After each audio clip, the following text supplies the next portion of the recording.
What's up, everyone, and welcome back or welcome to the channel. If you're brand new here, my name is Matt, and on this channel I do brand new car reviews, so thanks for tuning in. Today I'm with Jack Hanania Chevrolet in St. Augustine, Florida, with this brand new 2026 Chevy Trailblazer. Now this particular one is the RS front-wheel drive with a 1.3 liter engine. We're going to talk about the configurations of it in the later part of this video. It's one of the coolest looking subcompact SUVs, but is it the best? Well, let's stick around and find out.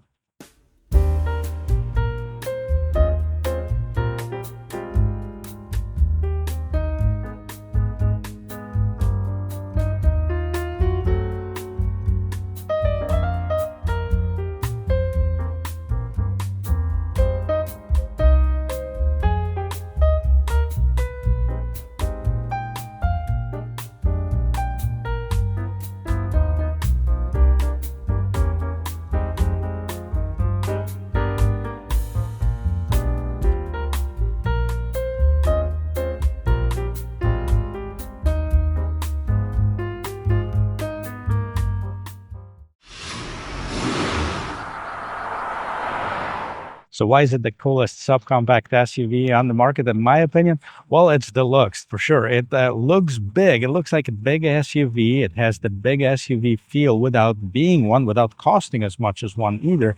Let's take a look and see what's going on the outside. Trailblazer is available in 4 different trim levels: the LS, LT, RS, and Active. The RS and Active share the top of the line trim in the lineup. Both of them cost the same and both are very different. The RS is more of a sport oriented, and this is what I have for you today. First of all, if you like the color of it, they call it the Marina Blue, and it is a premium color. It costs about $395. It's available with a different color roof, as you can see on this one.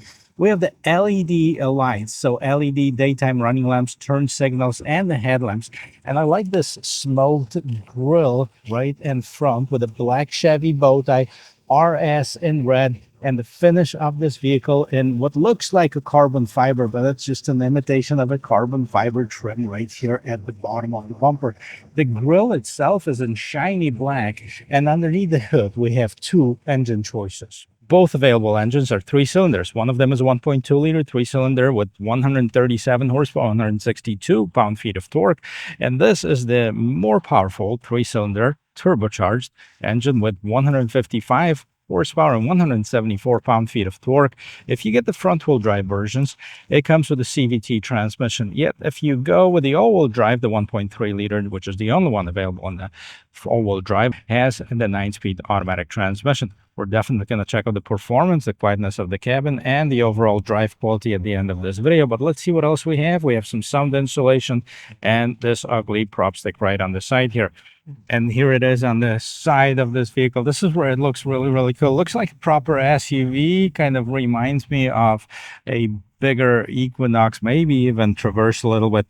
Now, the size of it: wheelbase 103.9, length 173.5. We have the width of 71.2, height at 65.7, and the curb weight is 3,390 pounds.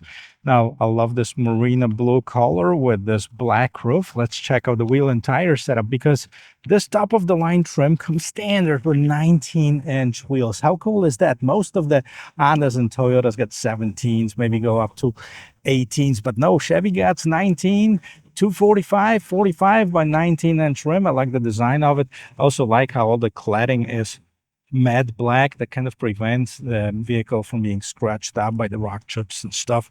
Now, going up right here, so we have this shiny black roof and the top of this vehicle. We have the low profile roof rails. Let's see what we have in the mirror. So we have the blind spot assist in the mirror and the ability to get inside this vehicle. As long as the key is somewhere else, you push the button, you can lock it or unlock it. And moving on to the back, this is where it looks very similar to the larger Equinox here. Now we have the RS Trailblazer, same thing as in the front. We have this carbon fiber looking trim dual exhaust tips, which is pretty cool for the vehicle this size. Even though this would not be an obvious choice for towing, it is rated to up to 1,000 pounds. Trailblazer on one side, RS on the other one. Now this one, we have the combination. We have some LEDs. We also have the regular incandescent bulb and the reverse lights. Up on top, you have the third brake light and exposed wiper. Let's pop this gate open and let's see what we have on the inside. And because this one has the optional package, all I have to do is press this button twice, opens it up. Behind the seats, we have about 25 cubic feet of storage, which is pretty good for the vehicle in its class. Underneath here, we have the spare tire, temporary use spare tire, of course. And up here, some illumination. Seats, foldable, 60-40 split. All you have to do is drop them. When you drop both of them, it extends to about 54 cubic feet of storage space, which is, again, good for its class. Now, up on top, button to close it, and you can see also this rear view camera. Let's see what we have for passengers. And as someone once said, manage your expectations. This is a subcompact SUV.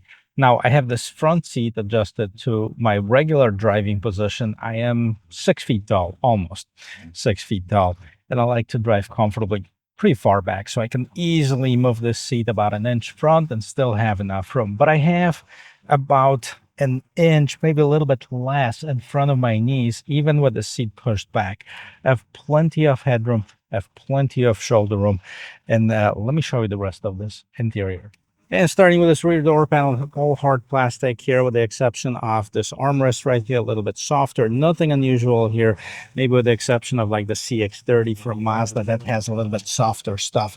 Now, as far as the seats, we have the EvoTax material. This is man-made leather, actually very comfortable, no complaints here. And we have an armrest with 2 cup holders. Now, let's check this out, see what's going on as far as the seat back storage. I have the seat back storage. This is all hard plastic, but not on the driver's seat, only on the passenger seat. That's maybe because you can pretty much fold it down flat in the front. Okay, well, let's take a look and see what else is here. So we have the regular household outlet, very useful. Also, USB Type A, USB Type C, both of the USBs here, and a little bit more storage. The floor is completely flat, so all 3 passengers can sit comfortably. No vents in the back. I guess the cabin is small enough to have the air come from the front, and no sunroof on this one. Some illumination. Now let's take a look at the front. And before we jump inside, let's listen to the sound of this door.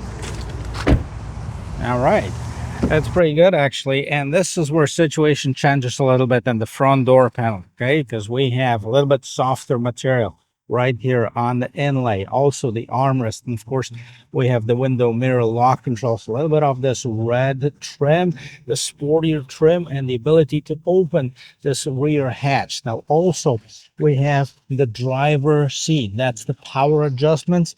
We have the RS in the headrest, and the seats are a little bit nicer than in the back. We have some contrast tubing, RS also right here on the side, little perforation, a little bit different than what we've seen in the back.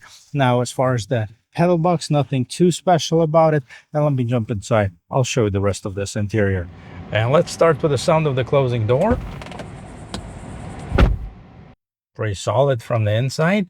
And here's the interior of this 2026 Chevy Trailblazer RS front-wheel drive. Let's take a look. I really like these red accents. Even though this is not really a sporty vehicle, I kind of make it look like one. And it breaks up that boring black dashboard that you see in so many other vehicles. We have this black trim with some design inside of it. We also have this dark charcoal trim with the contrast stitching. This is a different texture material. We have 2 screens, one 11 inches, that's for the infotainment system, and an 8-inch instrument cluster. As far as the steering wheel, we have the flat bottom steering wheel, shiny at the bottom right here, and we have these golf ball textures on the side, a little thicker here with the contrast stitching. That's all for better grip. Cruise control, adaptive cruise control, heated steering wheel, that's on the left hand side. Right hand side has the volume control, also the voice control and the phone hang up button.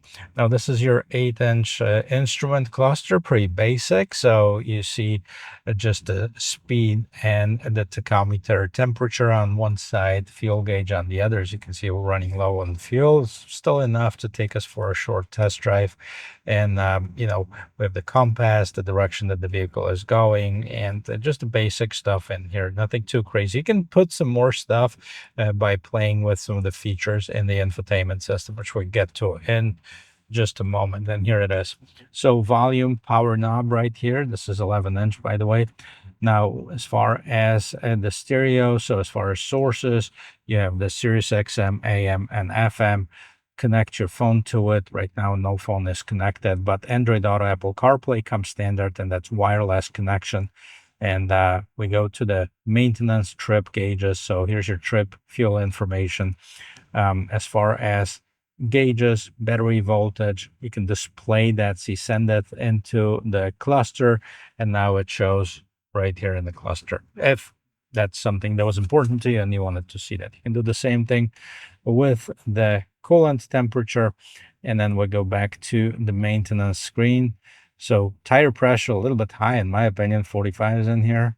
Okay, oil life, and then we can move that. Engine air filter life 95%, and that's what you have here. The main screen is the home screen, Android Auto, Apple CarPlay, climate settings, Wi-Fi hotspot. Let's get to settings for a little bit and see what's here. Wi-Fi hotspot, privacy, vehicle to phone sharing display. That's basically just allows you to turn off the display. I think I'm in the wrong place in here. Display just allows you to turn off the display, and that goes blank. Hit it again, that goes on. Sounds, units, updates for software, about, reset options. So that's what you have. Rear view camera, let's put it in reverse. All right, so good quality. I like the brightness of it. I like the quality of the camera. It's pretty basic. I mean, we have the trajectory lines here. Okay, nothing too crazy about it, but definitely serves the purpose. Put it back in park. And then scrolling down here, you have the hazard lights and the automatic climate control. You can set your temperature here and set it on auto AC. We also have heated seats. And down here at the bottom, you have the 12-volt power outlet, USB Type-C, USB Type-A, wireless charging pad. And here, check this out, guys. We even have drive modes. We have the sport mode, and we have the snow mode on this vehicle. You can turn off your traction control. You can also have your lane keep assist on or off, depending on what you want. And the automatic start-stop feature for the engine can be disabled. This is your shifter, of course, more of a traditional one, and cup holders, parking brake. And this is it. That's pretty much it. We have a little bit more storage here in the armrest. Remove that. Pretty deep. No more charging points here. Mirror, nothing too crazy as far as the mirror. You have the OnStar system up on top. And let's see, are those LEDs? No, it looks like still the incandescent type of lights up on top. As far as the mirror, illuminated mirror. And this is the interior of this 2026 Chevy Trailblazer RS. Talk about pricing, take it for a spin. So, of course, let's take a look at a Chevy's website, and let's take a look what different trim levels and configurations are available. So there are 4 different models, as I mentioned before. The LS with the smaller engine, front-wheel drive, $24,995. If you upgrade it to this engine right here, 1.3 turbo engine, starts at $25,390. So it's only $400 difference for that extra horsepower. LT front-wheel drive, $26,195 and $26,590 if you go for the stronger engine. RS comes standard with the 1.3 liter turbo engine, which is this one, and with the front wheel drive, $29,595, and active, same things, comes standard, the stronger engine. Now we can also opt them in for the all-wheel drive, and here's the pricing with that. LS all-wheel drive, stronger engine standard, is $26,995. LT all-wheel drive, $28,195, and either the RS or the active are going to be $31,195. So let's take a look and see how it drives. Now, I've done the test on the 1.2 liter engine. I haven't driven this stronger engine. Not that either one of them are going to be performance engines, but let's see if you can definitely feel that extra horsepower. But before we do that, there's a parking spot right there where I would like to turn this vehicle completely around, like do a 360 and see how the turning radius is. And turn the steering wheel all the way to the left. I'm going to make a quick circle.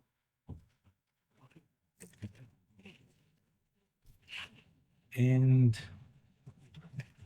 that is actually pretty tight. I don't have the parking spots painted here to tell you how many parking spots does it take to turn this vehicle completely around, but fairly good.